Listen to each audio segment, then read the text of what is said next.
This is an ABC podcast.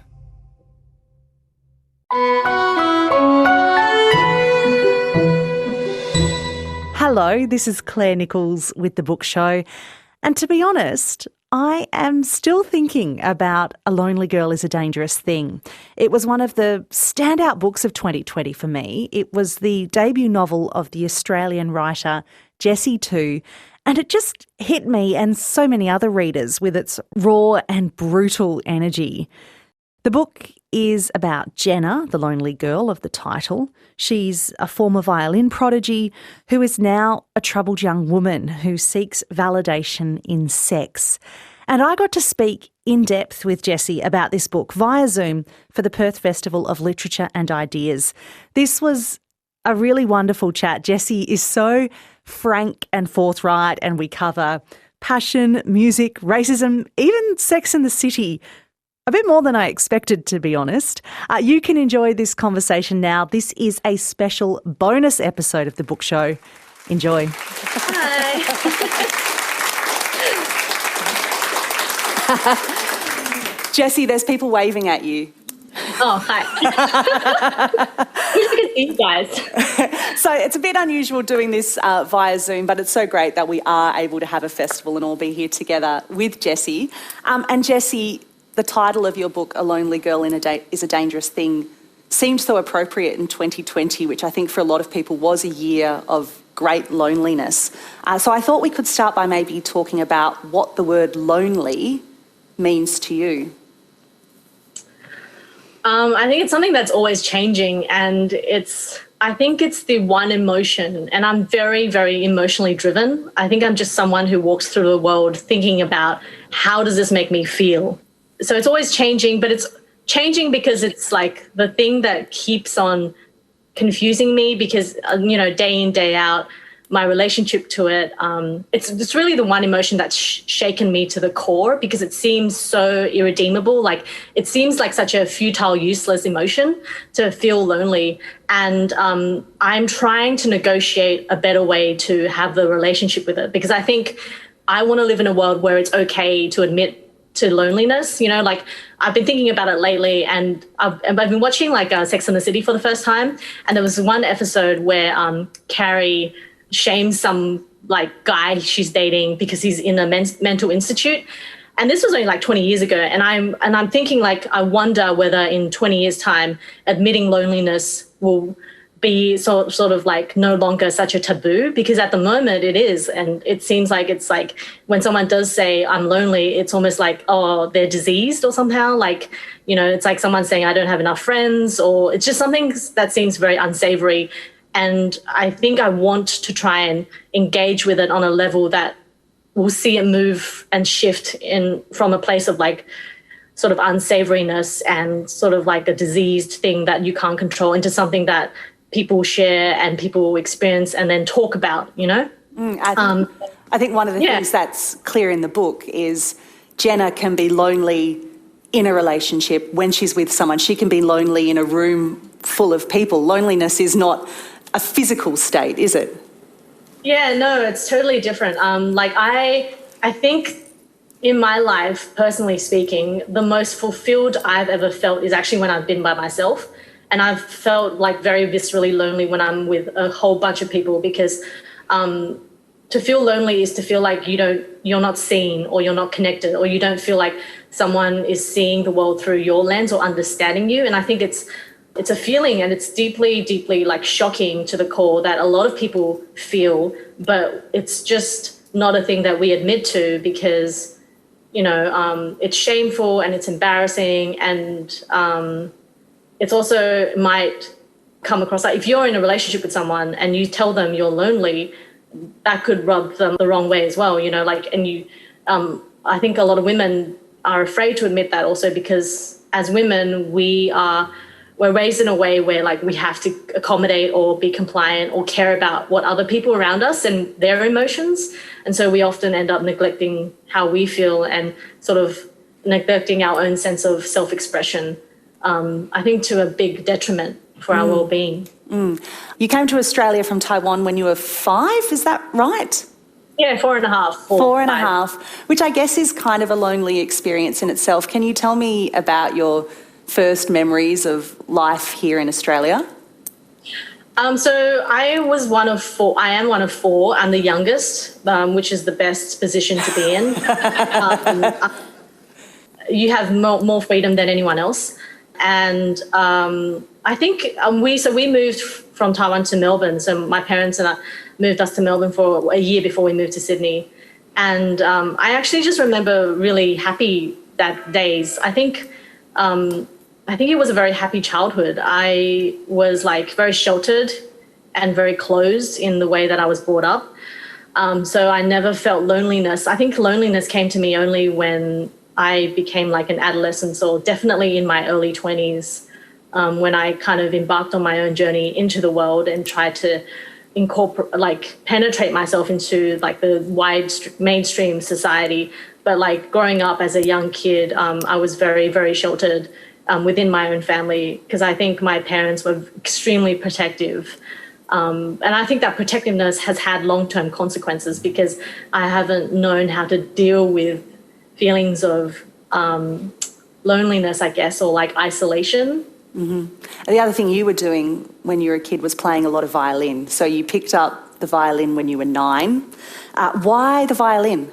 You know, this is still debatable, because I talked to my mother about it, and you know, all our memories, the older we get, the more we're like, was it something that I remembered, or was it just a recurring thing that someone else told me, and then you end up, you know, making that your own memory? It's always kind of confusing me. But I think I believe the most concrete factual history of this story was that I can remember is, I think I saw on TV a symphony orchestra that was playing, and I was really impressed by the sort of way that they carry themselves, the sort of, you know, like you've seen, like I'm sure everyone's seen the way that classical musicians perform. Their shoulders are back, they're very serious. There's this air of royalty, or some sort of like, they look so dignified and in control of their own body and what they're trying to do.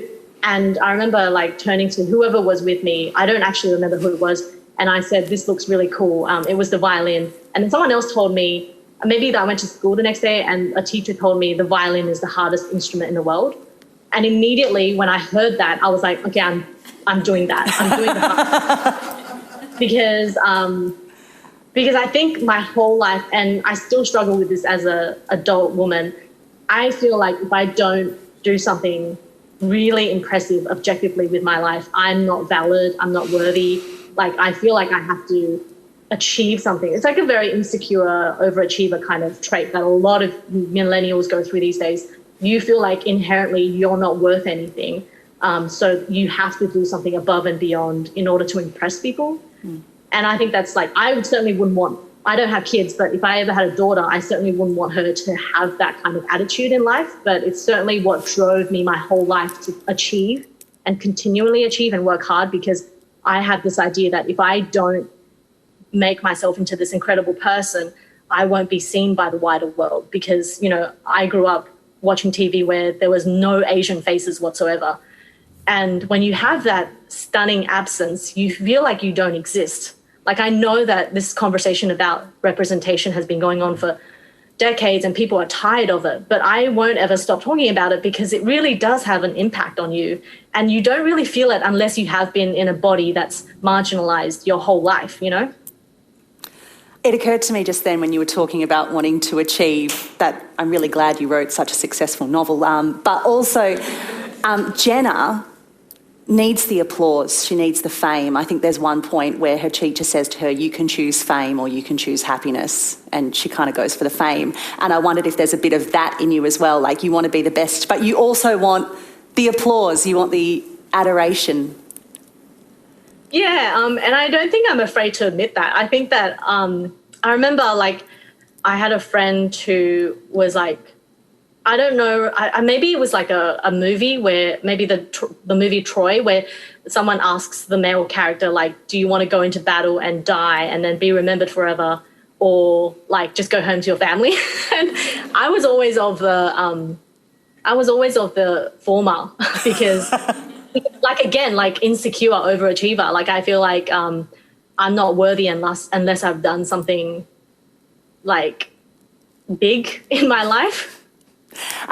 Which brings me back to the violin, because you were a very good violin player, I know, and you were very serious about it for a long time, but maybe you weren't good enough to reach the level that you wanted. Is that what happened, that you weren't good enough?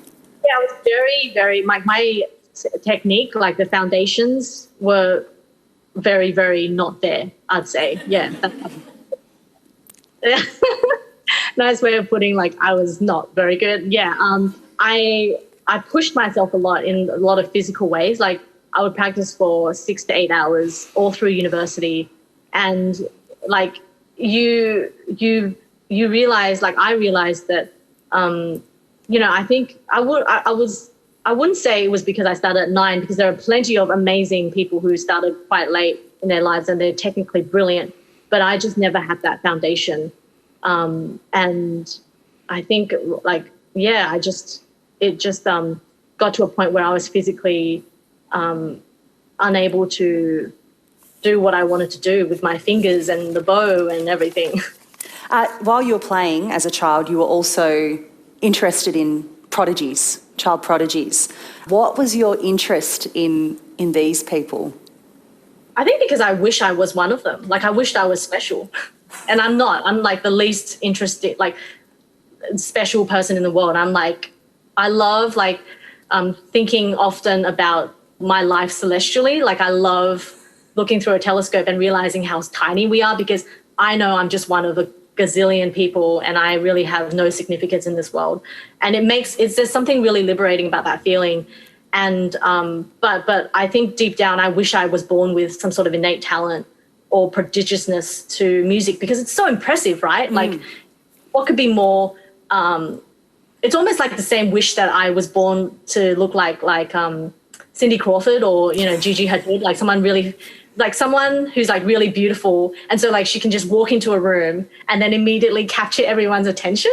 It's just like, how cool is that? I know it's like so shallow of me to say that. It's very superficial, but like I think there's a part of me that wants that power, that immediate power. And I think prodigies, like young people, they have this amazing thing. And it's not as, I guess it's going to make me sound a little cruel to say this, but doesn't seem as superficial as being a model. Like, I'm not saying models are talentless, no way. I'm just saying, like, there was something about music prodigies that for me was like, wow, I wish I had that at such a young age. Like, they seem to capture something about what it meant to be a genius. They are, but then they get to 15 and they burn out, right? Yeah, because the world consumes them. And it's a sort of depressing reality that when we see something beautiful and shiny, we want as much of it as possible. We end up exploiting young people. The way, I recently watched Framing Britney Spears, that documentary the way in which we end up kind of appropriating a beautiful thing and making it into this thing that we feel like we can. There's this like fine line between celebrating something and exploiting something. And I'm sure it's like super difficult for parents. Like when I was researching this book, I was like reading a lot about parents of prodigies, and they find it very hard because like often, I think 99% of the cases of prodigy child, the parents are not prodigies. And so you have this child who's like basically an alien to you, and you don't know how to handle, like you don't know how to manage this extraordinary thing where you want to nourish them, but also keep them safe and make sure that they don't lose agency. Jenna is a former prodigy. She had this big concert when she was 15 on stage at Carnegie Hall, and that's where she had her meltdown. Now at the start of the book, we meet her in her 20s, and she really is our lonely girl. Why is Jenna so lonely? A variety of reasons, mostly because she is hungry and deficient. Like, she feels that she wants so much, as a lot of people do. But she feels like because she's a woman, she's not allowed to want and also publicly want. Like, even now, when I hear women striving for things outside of marriage and parenthood, you get the sense that they're treated differently. Like, it's very subtle, but it's certainly there, where people are suspicious of her. And I think that men tend to be more uncomfortable with women who have really high ambitions or intense ambitions for things that are outside of romantic attachments, parenthood, building a nucleus family, all those things, because we don't have a long precedence of women who have gone out and done those things successfully. So even women who do want to pursue these ambitions outside of those conservative, feminine conventional things, they shy away from publicly broadcasting those desires because it's seen as unsavory. But Jenna is someone who just feels like she lacks something deep down and she doesn't know what it is. And I think a lot of millennials have this sense of like, because we grow up, I think technology has a lot to do with it, because technology has given us a futurity where we feel like we can have endless choice.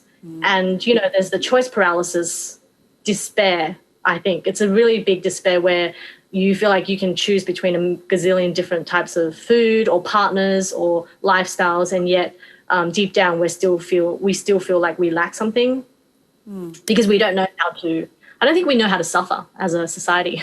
What do you mean by that? We don't know how to suffer?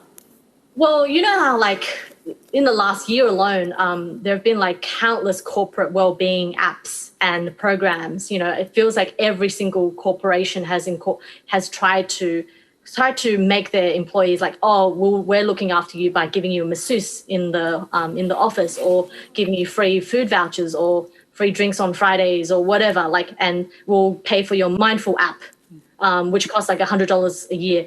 It's like we always have to get rid of this sense of being alone or feeling sad or any kind of negative feelings. There's some sort of capitalistic corporation that has been invented to curb that, to erase that, to make sure that you don't ever feel sad or lonely. And it takes us away from the real essence of human beings, because we're supposed to suffer. I think we're all supposed to feel sadness and loneliness, and that's the whole spectrum of what it means to be a human. But this world and technology is telling us, no, you don't have to suffer. You can, if you're sexually deprived, you can go on Tinder. If you're hungry, call Uber Eats. If you're there's always some sort of solution for you, no matter what you want in this world. So you can keep on working. Jenna makes bad decisions. She takes advantage of the people around her. She's self-destructive. Do you like Jenna? I don't like that question. I don't think that's a relevant question, because likability is never asked of men or male characters, right? Men can just do whatever they want, and they have this status of gravitas or importance bestowed on them, and they still have a lingering group of admirers, I guess.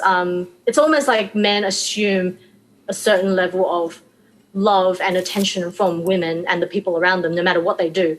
Whereas likability, that question of likability really frustrates me, and I hope that we won't ask that of women in the future, be it female characters or women in real life, because it really compromises. I don't know. It just feels like when you ask someone if they're likable, I think it's another way of asking the question, are they compliant? Because I think about the people I like. They're often people who are compliant or give me attention. And I want women to stop giving men attention. I want women to start giving attention to other women and themselves.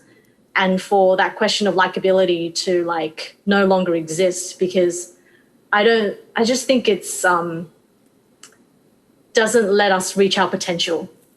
You've said you enjoyed the way that this character allowed you to explore some of the things you might like to do or the ways you might like to behave. Jenna's pretty badass, really. Does she have a courage that you wish you could show? I think she has a sexual courage I wish I had. She's very sexually confident. And I think a lot of a heterosexual woman who's sexually confident is probably really, I sense it's very frightening to heterosexual men. yeah, because I guess men are not used to that sort of woman who is like, who takes her own body and says, this is what I want to do with it, you know? And there are sort of elements within culture that make us as women police, as in like they make us cautious about how we use our bodies. Like, I don't know, like have you seen all of Sex and the City? I've seen a lot. I see a lot on planes. Does anyone else watch it on the plane? Yeah. So like I recently went through the entire canon, like from season 1, and I've almost reached the end of season 6, which is the very end. And I hope I'm not spoiling this for anyone. I think it's fine. Okay, yeah. So Samantha ends up in one of the last episodes getting breast cancer. Right. And like when I saw that, I was just like really angry, because it's almost like the show is saying, so like if I saw that as a young girl, I would have thought like, oh, the world is saying don't be as sexually liberated and confident as Samantha, because look what happened to her. Like the world is punishing her, like nature is punishing her, and it's a sexual, like she could have also got cancer of the throat or, you know, the blood or anywhere else, but she got it on her breast. It's like a sexual organ. So it's like making a point that women, the show is saying women, like don't be so sexually active like Samantha, because this is what's going to happen to you. That's what I think anyway.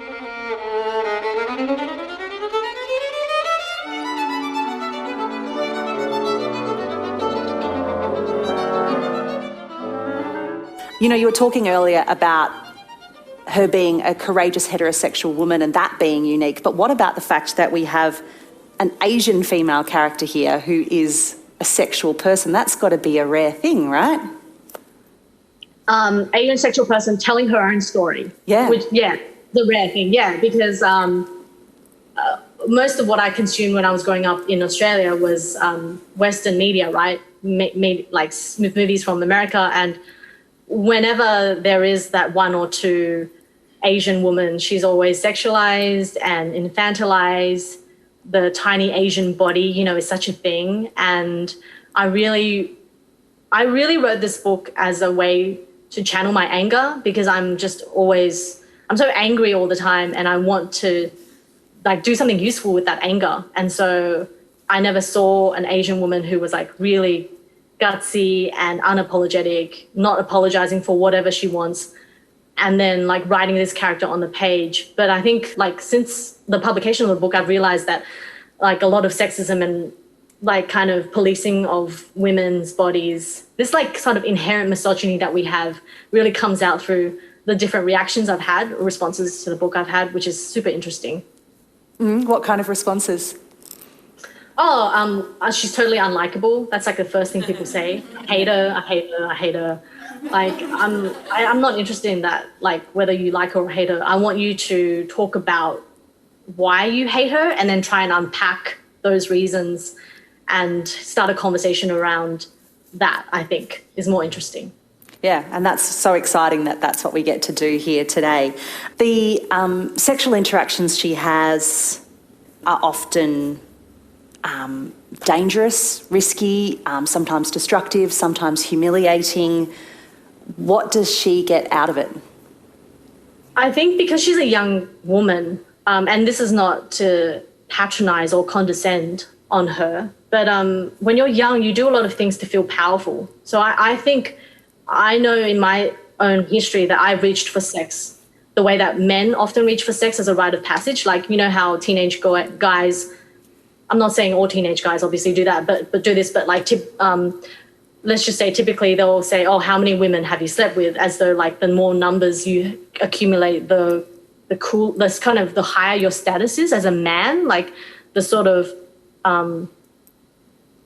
the sexual penetration of a woman is on par with how much masculinity you have inherently. And I just think that's so effed up. Like, who cares how many women you've slept with? Like, how does that affect the way you see yourself as a man? It shouldn't, right?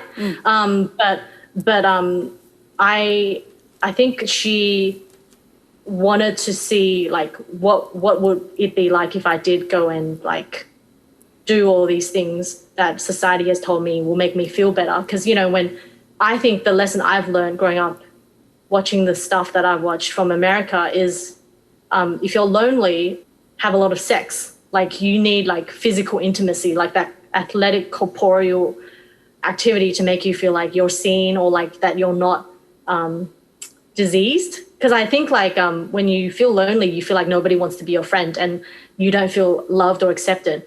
And a lot of people mix up this notion of like love with sex, right? Like when you have sex with someone, you feel like, oh, they love you. Like even if it's just like 5 minutes, like they've actually penetrated the most intimate part of you. So how could you not feel like you're being accepted if someone's going like right into you, you know, physically?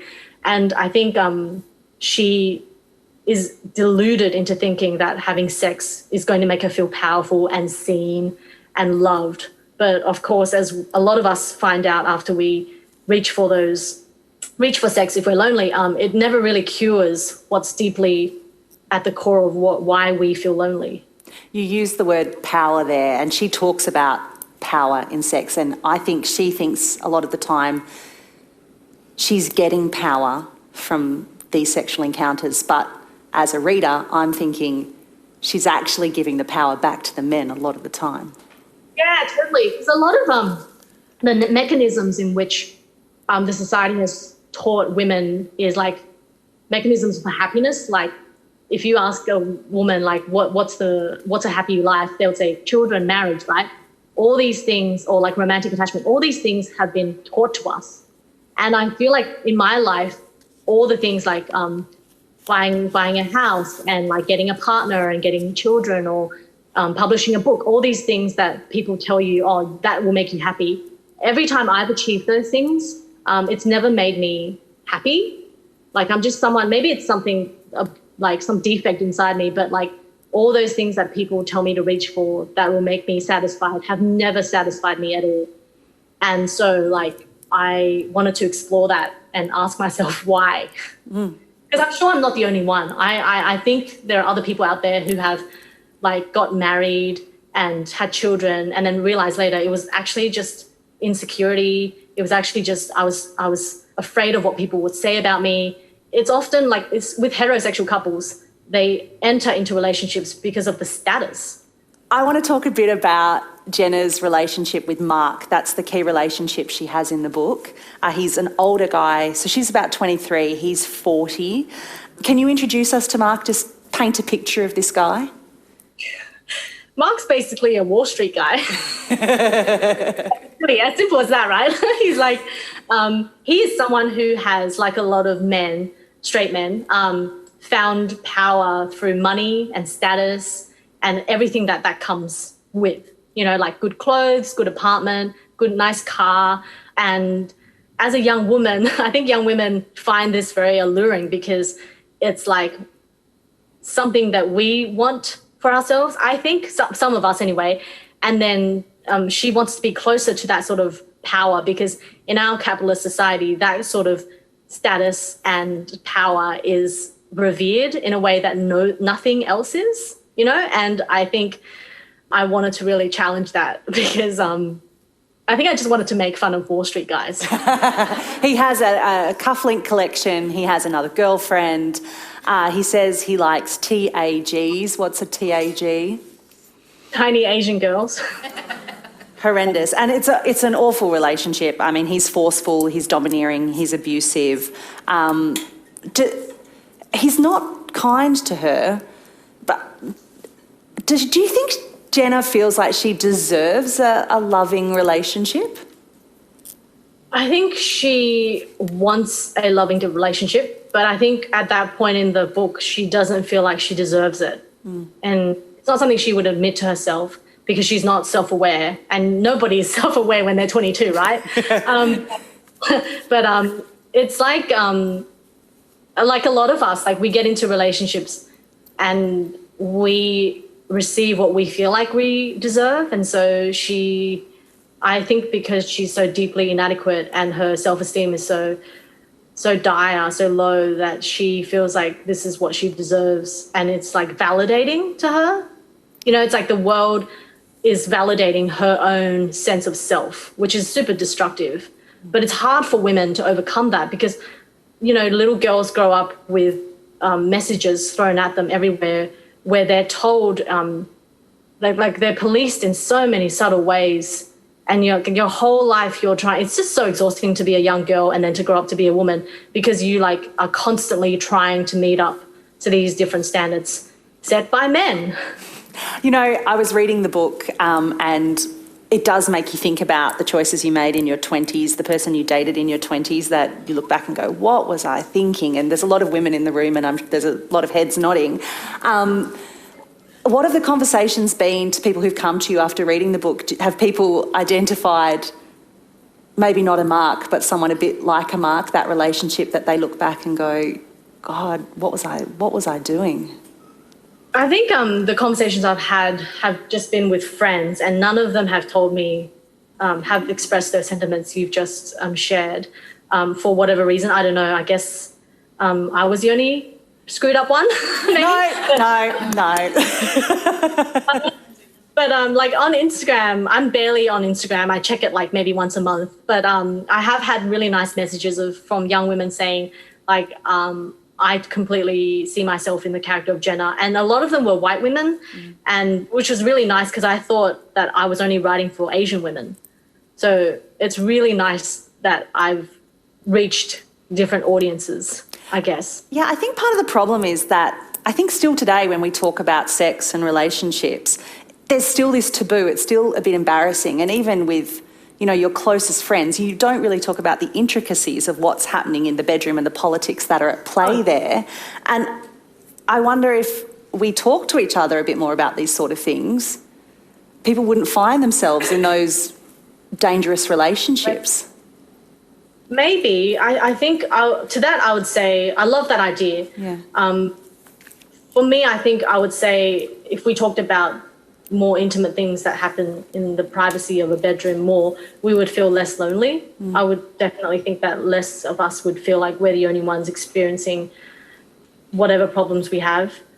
Conversely, I don't know, maybe I've been thinking about this a lot because like I used to go around thinking like if everyone was just open about sex, right, then we would have less like shame. And I think shame is the biggest thing I want to change, especially with men, because I'm someone who needs to talk about everything that goes through my brain. And for men, they can't do that. They literally like, they can only do that to with their female partners. And I think that's like super debilitating. I think we need to change that because that shame leads on to mental illness, which leads on to like destructive mental, like health issues and suicide and all those things. And it's just so bad that we haven't as a society tried to challenge this idea of shame and having like welcoming men to talk to other men about their emotions and making them feel safe to do so.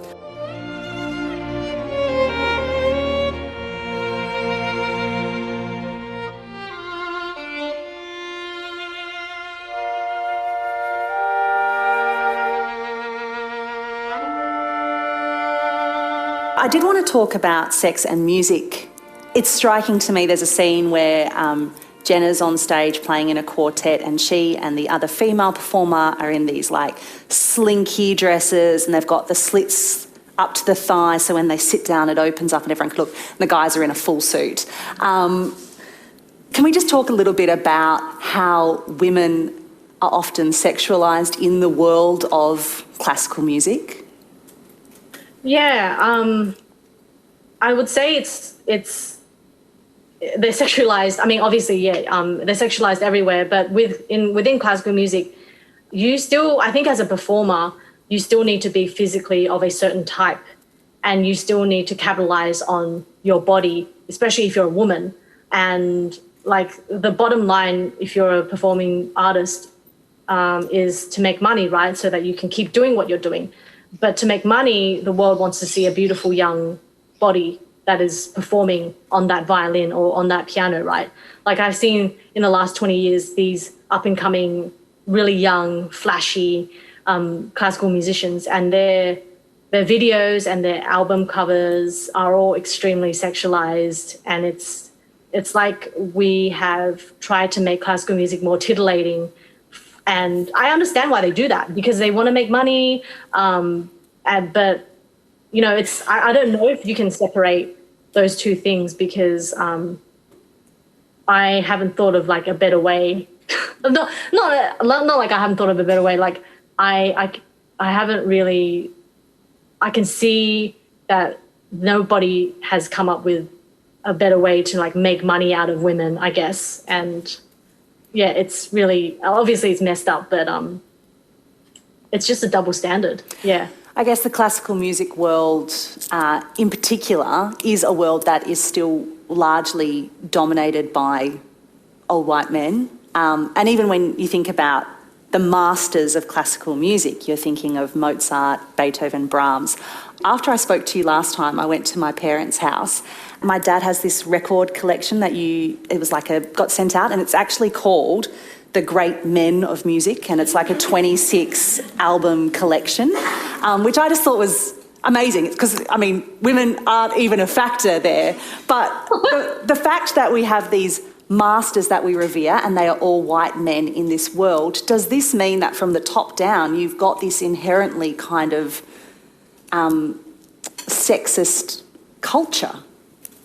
Oh, yeah, totally. And it's hard to move in that world when there is such a long precedence of geniuses who have come before you. And like every single composer I studied and played up until I was like 22 was a old white guy. Yeah, it was just a white guy.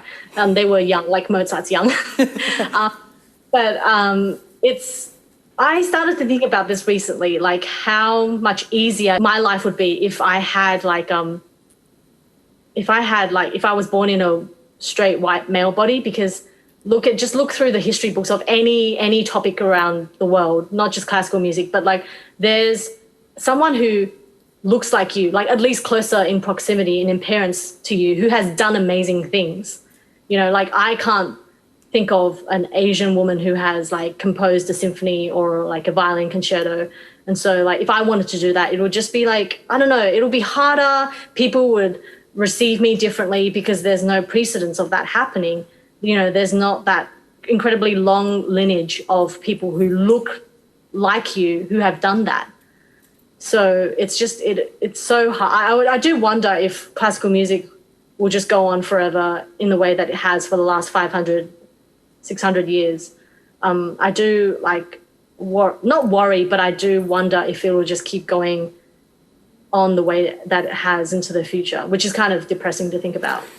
It's difficult, I guess, because on one hand you can go, okay, well, let's throw out the canon, but there's some pretty amazing music in that canon. Oh, exactly, yeah. Like my favorite classical music pieces are Beethoven. Yeah. Yeah. So I'm not dismissing them at all. I guess I wish that we would turn our attention more to newer or like people who haven't had the limelight shown on them. Like whenever I see like the SSO or ACO, when they come out with their latest, the program for next year, they do that at the end of each year. And whenever I see like a Beethoven tribute or a Brahms tribute or a Mozart festival, I just kind of like sigh in despair because I'm like, oh, like I'm not saying they're not great, they're great, but I'm just like, where's the attention on female queer composers? But I know why, because they won't bring in the money, right? Like SSO, ACO, they're great corporations, but they still need to bring in money. Yeah. So I can't figure out a business model where like we celebrate marginalized artists and also bring in the money. Maybe you need to do the Beethoven piece first and then sneak in the queer, woman artist afterwards. It's like sneaking in your vegetables into your bolognese for the kids, You said, and I'm quoting an article from The Guardian here, you said, I will probably never read another fiction book by a straight white male author, and I'm happy for you to publish that, even if it pisses people off. That was about a year ago. Have you stuck to your promise? Okay, so right next to me, I have The Corrections by Jonathan Franzen, but I haven't picked it up. I haven't read it yet. Everything else is like by a female author. So yes, I have stuck to it so far. And I will probably keep sticking to it until I really need to read something by a white male author. At the moment, many people just automatically give them attention. I don't need to be like, what's one extra person? Like my attention is not going to change the career of some white guy, right? That white guy will already have 300 people in his room praising him. he already has that status. I want to give my attention to someone who doesn't have that automatic status, you know? And I have to say, in my reading in the last couple of years, I'm just reading incredibly exciting work by women from around the world. And here in Australia, we're seeing this real emergence of young female writers like Jessie, who are writing these fantastic kind of coming-of-age stories that deal with life as a woman in contemporary Australia. And I find them really exciting. But I wanted to know from your perspective, Jessie, as one of this kind of crop of emerging female writers, what is the industry like at the moment for a person like yourself, a young woman of colour? Is it a easy market to crack at the moment? I would just speak, I think, to my own experience, which has been I've been very fortunate. My trajectory towards publication has been extremely positive and smooth, because I think I would say I would pin it down to growing up knowing how to look for good people and look for people who champion what you're trying to say. And if you move through the world in a certain sort of, we carry this certain energy, I think you just attract, or you get the attention of someone who understands what you're trying to do. And I know in my journey towards publication, it's been really strong young women. Strong, they're not young, they're not all young, but like they're all strong, they're very independent, and they want to change the world through like giving women the agency and the attention that historically men have been given.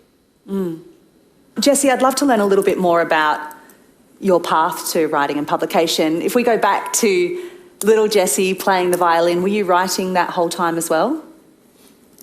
I was always keeping a diary. That was my thing, because I think Jelani Cobb from The New Yorker, he says this really well. He says when you grow up in a marginalized space, you try and be extremely over-the-top articulate and very good with language, because it's a way of calibrating and like gaining some sort of dignity, because you feel undignified because you don't see yourself in society, right? So I always wrote in my diary, because I had so much to say, but I didn't feel like I could say it, because I grew up, I think for two reasons. I grew up in a very conservative household where young women, girls, like I have two sisters, we were rewarded for being quiet. We were rewarded for being compliant. So I had just grew up with so much anger and so much emotion that I didn't know where to place. So I just put it all in my notebook. Like there was a lot of swear words. Pages of like F, but it's healthy, I think. It really made me like, it made me be very articulate and introspective in a way that was like productive creatively, I think. And I read somewhere that you used to go around wearing T-shirts with Shakespeare sonnets on them. Oh my, so sorry. Can you tell us? Yeah, because like wearing Shakespeare on a T-shirt makes you look cool, right? Yeah, like people, I think I wanted to do that because at university I was part of the Poetry Society, and I was like, there was this one guy I had a crush on, and I think I wanted to impress him. And like Shakespeare, you know, if you like Shakespeare, you're automatically drawing in certain type of guy, right? Like liberal, artsy, must like a beard or something, you know, and reads like Jack Kerouac in bed or something. So did you made these T-shirts yourself? I did. It's so bad. It's so bad. But when did you get serious about writing?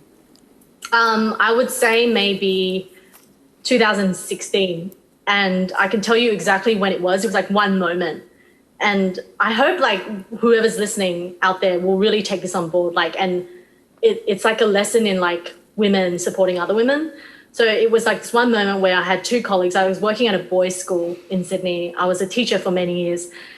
And like I was publishing short stories on the side, and I had won this small short story competition. And I had two female colleagues who were in their 60s. And I told them about it one afternoon. They were art teachers. And we were in the art room, and I was just waiting on them to like walk to the station together. And they looked at me in the eye and they said, "Jessie, you know, like you are actually very talented. You can do something with this writing. Like Like, you really do have something to offer the world. Just do it. Like, the way that they said that to me was so earnest. And like, I never had confidence in myself. And I still, I go around saying I'm unapologetic and people say I'm bold. But like, deep down, I'm still like the most wrecked, insecure person.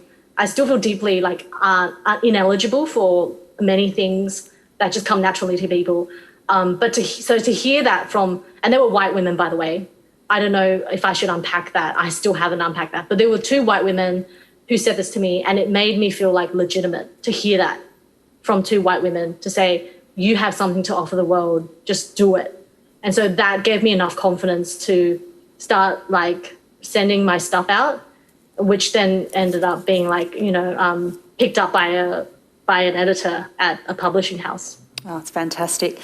There's been so many fans of this book. There's been a real buzz about it. But one of the most vocal fans has been Annabelle Crabb from the ABC. I don't know, there's probably a lot of people here who listen to her podcast. And she raves about this book. She named it her book of the year for last year. And I just wanted to know, is there a measurable Annabelle Crabb effect? Do you actually see something like that in your sales? I don't know. I'm sure. I definitely, because she has so much clout, right? So I'm very lucky that she loves the book. Very lucky. Yeah. It was very, very overwhelming that was satisfying, I have to say. Like, when the book came out, a lot of people, like my partner, he asked me, like, when the book came out, he's like, why are you not absolutely over the moon? And I was like, I just shrugged my shoulders. And it wasn't like I'm like, oh, like, it's nothing. I'm not saying publishing a book is nothing, but it really didn't. It's the same thing that I felt when, like I said, all these milestones, you're taught to feel like it's something that validates you. I didn't feel any different when I did publish the book. I didn't feel like I had more legitimacy. I was more like great in any way. I just feel like exactly the same person. And I think that if ever I like won a big prize, I would still feel like the same person. Like, nothing external is ever going to change the way I feel about myself. Like, I'll always be a bit ashamed, a bit inadequate about myself. But I have to say, when Annabelle Crabb did say that was her favorite book, fiction book of 2020, that was quite stunning, because in my 20s and my teens, I looked up to her. Like, she was such an amazing hero. So it was quite astonishing to have your hero, like feminist hero, say this thing about what you did. Like, it was so flattering. Yeah. And again, there's that little applause, that little satisfying sense of achievement there. But Jessie's book, it's amazing. It's called A Lonely Girl is a Dangerous Thing. And can you please give a huge round of applause for Jessie Perez?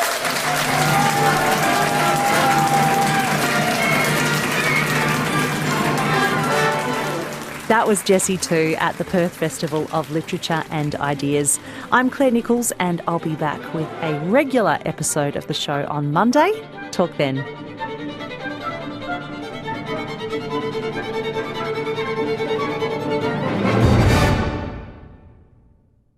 You've been listening to an ABC podcast. Discover more great ABC podcasts, live radio and exclusives on the ABC Listen app.